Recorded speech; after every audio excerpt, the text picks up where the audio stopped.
میرے پیارے اللہ فرماتے ہیں تم مانگو تو صحیح، میں دینے کی حد نہ کر دوں تو کہنا۔ اللہ کا ذکر روح تک میں سکون بھر دیتا ہے۔ غم کوئی بھی ہو، فکر کتنی ہی کیوں نہ ہو، پریشانی جتنی ہی بڑی ہو، دل پہ لگنے والی چوٹ کتنی ہی گہری کیوں نہ ہو، بس یا اللہ ہی کہہ دو تو ساری مشکلیں حل ہو جاتی ہیں۔ یہ مت سوچو کہ اللہ سنتا نہیں، ان سے بہتر کوئی جان ہی نہیں سکتا۔ ہر مشکل کا حل صرف اللہ کی یاد میں ہے۔ اللہ امید نہیں یقین ہے۔ اس بے سکون دنیا میں ایسا کچھ نہیں ہے جس سے ہم سکون حاصل کر سکیں۔ صرف سجدہ ہی ہے جو ہمیں سکون اور بہت سارا سکون دیتا ہے۔ اللہ پہ توکل ہر انسان کو نہیں ہوتا، یہ صرف کچھ خاص بندے ہوتے ہیں جن کو یہ عطا کیا جاتا ہے، اور یہ ایک بار میں ہی حاصل نہیں ہو جاتا بلکہ یہ ہمیں دھیرے دھیرے حاصل ہوتا ہے۔ جب اللہ پاک ہمیں اپنے قریب کرنا چاہتے ہیں نا، تب ہمیں دنیا کی دی ہوئی خوشیاں بھی پریشان کرتی ہیں، کیونکہ تب ہماری روح صرف اللہ کی عبادت مانگتی ہے، صرف اللہ کو ہی مانگتی ہے، صرف ان کی محبت کو ہی مانگتی ہے، صرف ان کی محبت کو ہی محسوس کرنا چاہتی ہے۔ اور اگر تمہیں زندگی کی خوشی اور غم بے معنی لگتے ہیں نا، تو سمجھ جانا کہ اللہ پاک کو انتظار ہے تمہاری توبہ کا۔ میرے پیارے اللہ کسی انسان کی عبادت کے محتاج نہیں ہیں، انہیں کسی کی ضرورت نہیں، پر وہ اتنے رحیم ہیں کہ ہمیں بلاتے ہیں ہمارے لیے ہی۔ خوش نصیبی تلاش کرنی ہے نا، تو دنیا میں مت تلاش کرو۔ پیسے، دولت، رشتے ناتے، ہمیں یہ سب چیزیں خوش نصیبی نہیں دیتی۔ خوش نصیبی تو وہ ہے جب ہمیں اللہ چاہنے لگے، ہم سنتوں پہ چلنے لگے، جب اذان کی آواز کان میں جائے تو دوڑ کے نماز کو آئیں۔ اصل خوش نصیبی یہی ہے، اللہ سے بڑھ کر انسان کو چاہنے والا کوئی اور نہیں۔ اور ایک بات کہوں، جب آپ اللہ سے رو رو کر یہ سوال کرتے ہیں نا کہ اے اللہ، تھک رہا ہے یہ دل میرا، اب اور کتنی آزمائش باقی ہے، تو اللہ فرماتا ہے گھبراؤ نہیں میرے بندے، صبر کرو، میں اپنے محبوب بندے کو ہی آزماتا ہوں تاکہ اسے اپنے اور قریب کر سکوں۔ ابھی جو تم تکلیف میں ہو، تمہیں لگ رہا ہوگا شاید تمہارے صبر کا صلہ نہیں دیا جائے گا، تمہیں لگ رہا ہوگا شاید تمہاری دعاؤں کا بھی جواب نہیں دیا جائے گا، تمہیں لگ رہا ہوگا یہ جو غم ہے نا، یہ کبھی بھی کم نہیں ہوں گی، اور نہ اس کے بدلے تمہیں خوشی دی جائے گی۔ شاید تمہارے اوپر آنے والی آزمائش بھی تمہیں ہمیشہ کے لیے لگ رہی ہوگی، مگر یقین مانو یہ ہمیشہ کے لیے نہیں ہے۔ یہ وقت مشکل ضرور ہے، لیکن یہ وقت گزر جائے گا۔ تمہارے صبر کے صلے بھی اللہ کے پاس بہت جلد تیار ہیں، وہ بہترین منزلیں جس کے بارے میں تمہارا گمان بھی نہیں ہے، وہ اللہ نے سنبھال رکھی ہیں تمہارے لیے۔ بس اللہ دیکھ رہا ہے کہ میرا بندہ کہیں مایوس تو نہیں ہو رہا میری اس آزمائش سے۔ مایوس نہیں ہونا، مایوسی اندھیرا ہے، یہ تمہاری زندگی میں بھی اندھیرا کر دے گی۔ صبر کبھی کبھی بہت مشکل ہو جاتا ہے، انسان واقعی بہادر بنتے بنتے بھی تھک جاتا ہے۔ کچھ آزمائشیں واقعی کمر توڑ کے رکھ دیتی ہیں، مگر تمہارا رب ہر مشکل سے بڑا ہے۔ تم بس اس ایک بات سے ہمت رکھو کہ شاید تم تو بھول جاؤ، مگر وہ رب تمہارے صبر کے وہ لمحات، وہ روتی ہوئی آنکھیں، وہ کپ کپاتے ہوئے ہونٹ، وہ سجدوں میں جھکنے والا سر، اور وہ صرف اس کو راضی کرنے کی تڑپ میں رہنے والا دل کبھی بھی نہیں بھولے گا۔ تمہیں ہر عمل کا اجر اتنا دے گا کہ تم شکر کے سجدے کرتے رہ جاؤ گے۔ دیکھنا ایک دن تم شکر کے سجدے میں ہوگی اور آنسوؤں سے تمہارا چہرہ اور جائے نماز بھیگ چکی ہوں گی۔ تمہیں سمجھ نہیں آئے گا کہ کس طرح اللہ کا شکر ادا کروں۔ انشاءاللہ یہ جو وجود تھک گیا ہے نا تمہارا، اسی نے صبر کا صلہ دلانا ہے تمہیں۔ کبھی کبھار ہم اللہ کو کہہ نہیں پاتے، لیکن وہ تب بھی سن لیتا ہے۔ آخر وہی نہ جانے گا تو کون جانے گا؟ اسے نہیں سنائیں گے حال دل تو کس کو سنائیں گے؟ وہی ہے جو آنسوؤں کا خوب بھرم رکھنا جانتا ہے، وہی ہے جس سے سب کہہ کر سکون ملتا ہے۔ بعض دفعہ ہر چیز الجھی محسوس ہوتی ہے، ہر چیز بکھری محسوس ہوتی ہے، اور ان سب چیزوں کو ٹھیک ہمارے اندر کا یقین کرتا ہے جو ہم اللہ پہ کرتے ہیں کہ سب ٹھیک ہو جائے گا، ساری الجھنیں ختم ہو جائیں گی۔ ہم دعا کرتے ہیں یقین سے، اپنے اندر کا بوجھ ہلکا کرنے کے لیے آنسو بہاتے ہیں یقین سے کہ میری روح کو چین مل جائے گا، اور پھر ہمارا اللہ سے رشتہ یقین کا ہی ہوا کرتا ہے کہ وہ میرے ساتھ ہے، وہ مجھے سن رہا ہے، مجھے دیکھ رہا ہے، میری آنکھوں کو ٹھنڈک اسی نے دینی ہے، میرے دل کو چین اسی کے ذکر سے آنا ہے۔ بے شک اللہ کو وضاحتیں نہیں چاہیے ہوتی، وہ تو بس دل دیکھتا ہے، مضبوطی عطا کرتا ہے اور سہارا دیتا ہے۔ اللہ پہ توکل اور یقین رکھو۔ یقین روشنیاں اور اجالے کی طرح ہے جو سکون دیتی ہے، جو اندھیرے کو ختم کرتی ہے۔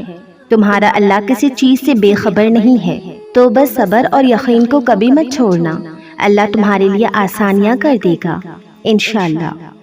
اگر آپ کا کہیں رشتہ نہیں ہو رہا تو صبر کریں۔ نکاح ہو کر بہت سال ہو گئے ہیں لیکن ابھی تک اولاد نہیں ہے، اس پر بھی صبر کریں۔ کہیں جاب نہیں مل رہی، کہیں سے رزق نصیب نہیں ہو رہا، تب بھی صبر کریں۔ اپنوں سے دھوکہ کھائے ہو یا دل دکھا ہو، اس پر بھی صبر کریں۔ کوئی پیٹھ پیچھے آپ کی برائی کرے یا آپ کو بدنام کرے تو اس پر بھی صبر کریں۔ آپ نے اپنے کسی عزیز کو کھویا ہو تو اس پر بھی صبر کریں۔ مجھے پتا ہے یہ سب لکھنا، یہ کسی کو بولنا کہ صبر کرو، یہ بہت آسان ہے، لیکن جس پر صبر کرنا ہوتا ہے نا، اس سے ہی معلوم ہوتا ہے کہ یہ کتنا مشکل ہوتا ہے۔ ہاں، کتنا مشکل ہوتا ہے صبر کرنا۔ بٹ ٹرسٹ می، جو کہتے ہیں یا یہ لکھتے ہیں وہ بھی بے شمار مسئلے مسائل سے گزر رہے ہوتے ہیں اس دنیا میں۔ اللہ تعالیٰ ہر کسی کو الگ الگ طریقے سے آزماتا ہے۔ جو ظاہری بڑے خوش اور باسکون نظر آتے ہیں، ہمیں معلوم بھی نہیں ہوتا کہ وہ اپنے اندر کتنی جنگیں لڑ رہی ہوتی ہیں۔ اللہ تعالیٰ اس صبر کے بعد نا آپ کی قسمت کے فیصلے کرتا ہے۔ جس کا جیسا صبر ہوگا اسے ویسا ہی نوازا جائے گا انشاءاللہ۔ اور رہی بات شادی، اولاد، رزق، عزت کی، یہ چیزیں بندوں کے اختیار میں نہیں ہے۔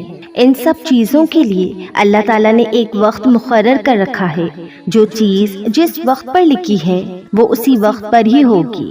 بس نماز اور صبر سے مدد چاہو اور دعائیں کرتے رہو، بہت جلد وہ سب ہوگا جو آپ چاہتے ہو۔ بس اپنے رب پر یقین رکھو۔ ٹرسٹ می، توکل ہی ہر مسئلے کا حل ہے۔ اپنے رب پہ یقین رکھو، وہ آپ کا کچھ بھی غلط نہیں ہونے دے گا۔ اللہ کے سپرد کرنا سیکھیے، ہر چیز کو، ہر فیصلے کو۔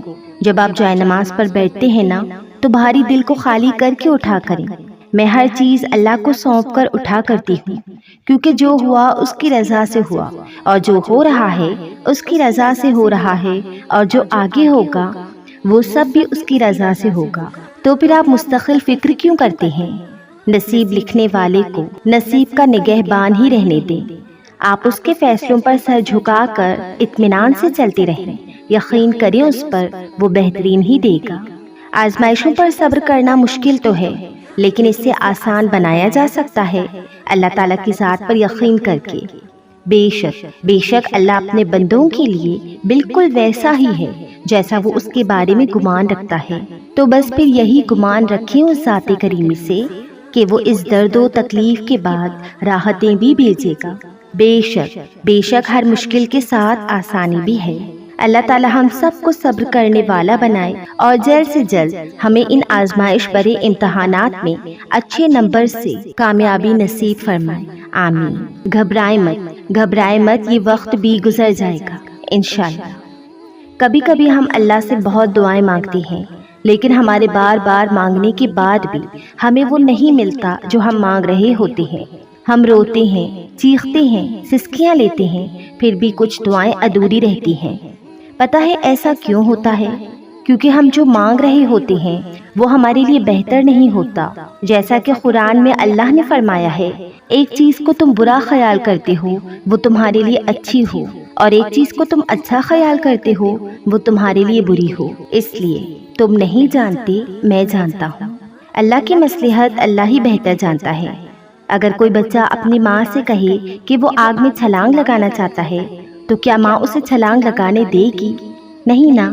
پھر وہ رب جو آپ سے 70 ماؤں سے بھی زیادہ محبت کرتا ہے، وہ آپ کو کیسے وہ چیز دے دے جو آپ کے لیے بہتر نہیں ہے؟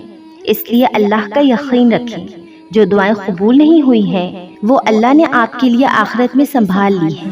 جو ہے اس پر شکر کرے، اور جو نہیں ہے اس پر صبر کرے، اور انشاءاللہ جلد ہی آپ کا رب آپ کو اتنا دے گا کہ آپ خوش ہو جائیں گے انشاءاللہ۔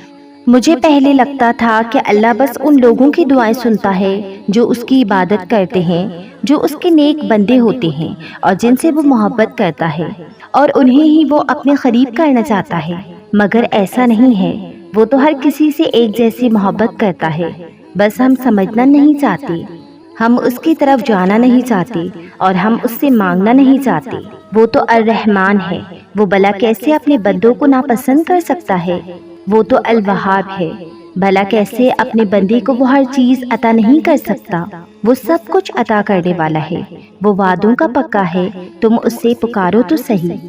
اور جب تم مایوس ہو جاتے ہو اور تھک ہار کے اللہ کے پاس جاتے ہو، تب تم اس قدر تھک جاتے ہو کہ تمہارے آنسو اسے پکارنے لگتے ہیں، تب وہ ساتویں آسمان سے سنتا ہے جب اس کا نام پکارا جاتا ہے۔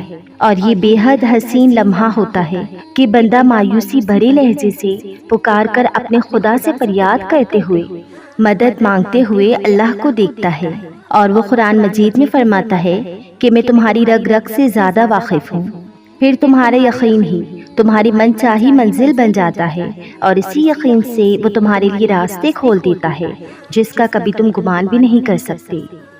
اللہ کی محبت کی انتہا تو یہ ہے کہ بندے کو سب کچھ دینے کے بعد، اس کا نصیب بہترین لکھنے کے بعد، پھر بھی وہ اپنے بندے سے کہتا ہے کہ مانگو میں دوں گا۔ پھر بھی تمہیں ایسا لگتا ہے کہ تمہیں وہ نہیں ملنا جو تم مانگتے ہو، تو یقین رکھو اس کے فیصلوں پر، اس کی حکمتوں پر، اس کے منصوبے پر، اور تمہیں بنانے والے پر۔